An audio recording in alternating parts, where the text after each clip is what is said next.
વનવાસ દરમિયાન માતા સીતાજીને ખૂબ જ તરસ લાગી. શ્રી રામજીએ ચારે તરફ નજર કરી ત્યારે એક મોર આવીને શ્રી રામને કહ્યું, પ્રભુ, અહીંથી થોડે દૂર એક જળાશય છે, પરંતુ ત્યાં પહોંચવાનો માર્ગ મુશ્કેલ છે. હું ઉડતો જઈશ અને રસ્તામાં એક એક મોરપીંછ છોડતો જઈશ. તમે તે પીંછાને અનુસરીને જળાશય સુધી પહોંચી જશો.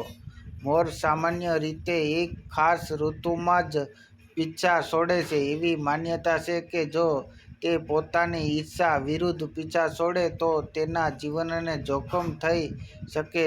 છતાં ભગવાનની સેવા માટે મોરે પોતાનું સર્વસ્વ અર્પણ કર્યું. અંતિમ ક્ષણોમાં મોરે કહ્યું, હું કેટલો ભાગ્યશાળી છું કે સમગ્ર જગતની તરસ બુઝાવનારા પ્રભુની તરસ બુઝાવવાનું સૌભાગ્ય મને મળ્યું.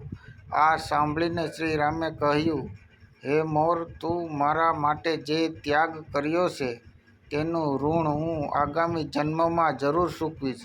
પછી જ્યારે ભગવાને શ્રી કૃષ્ણ તરીકે અવતાર લીધો ત્યારે તેમણે પોતાના મસ્તક પર